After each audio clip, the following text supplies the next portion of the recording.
Bitcoin the currency of the future, or is it the payment system they're developing? Bingo, it's the payment system. It's the blockchain encryption, and they're interesting things. I think Bitcoin, or the really blockchain encryption that's behind it, has a greater ability to bring more of the world's population out of poverty than anything we've seen in...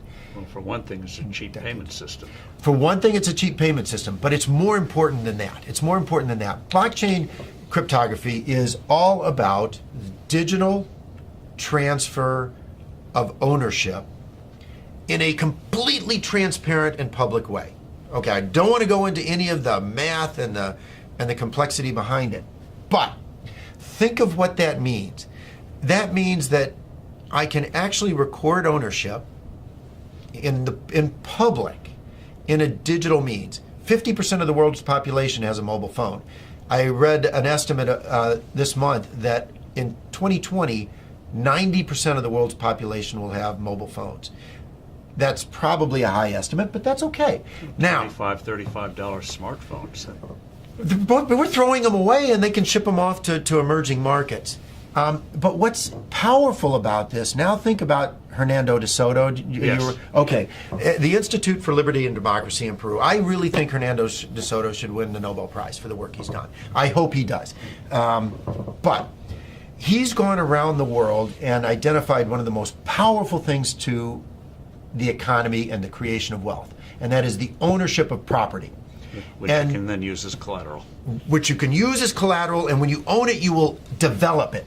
You will, the best thing you can do for the environment is to own it, because when you own it, you make sure it's sustainable for your future family, and that's powerful. But they don't have the ability to own it. If you live in a shanty town, you operate outside of the legal economy. It's not that you want to operate outside of the legal economy, but you have no ownership of any property. Although in the neighborhood, everyone knows who owns what. And once you introduce blockchain cryptography, guess what they can do? Have a public ledger of ownership and transfer that cannot be denied, because it's absolutely transparent. It's absolutely transparent. It is the means through which these individuals can get exactly what Hernando de Soto thinks they best need to bring themselves out of poverty.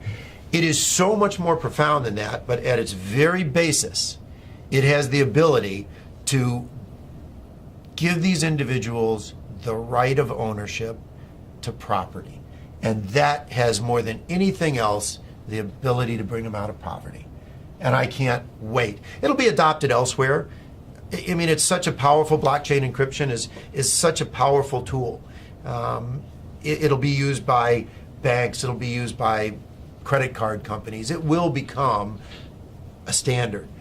But what's more interesting is what it can do to poverty around the world, to eliminate poverty. But also, what does that mean, that technology mean for credit card companies and the whole payment system, crazy gobbledygook payment system we have today? Very expensive. Doesn't that blow it away? I hope so. I hope so. I mean, think about it. When there was one manufacturer of phones in the U.S. government, what did we have? This big clunky rotary thing that sat on desks. Now, what do we have? Cell phones of all flavors, sizes. I can sit in Africa and on my cell phone take courses at MIT because they're public record. It's absolutely astounding what happens when you can actually innovate around the world and compete. And what is happening is blockchain cryptography, forget Bitcoin, creates a competitive technology, a competitive innovation that these credit card companies will have to adopt. The ones that adopt it first will bring their cost base down. And importantly, if you think about a retail store, and I have this with my kids are off in college and they go to a retail store, they use their credit card. And the credit card company costs the retailer $3 to $6. Right, because they reject well, first the fee is high, and then they reject the transaction.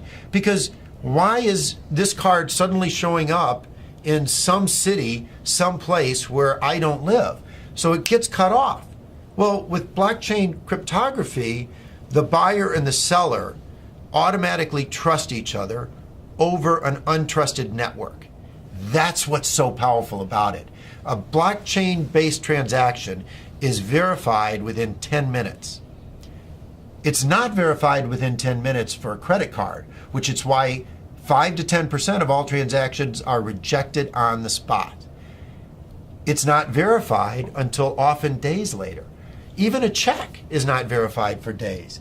And that is completely taken out of the system. So on day one, the retailer's sales go up because they don't have to reject the transaction and they save on the fees. It doesn't really get much better than that if you're looking for a disruptive innovation in any single industry. It's wonderful.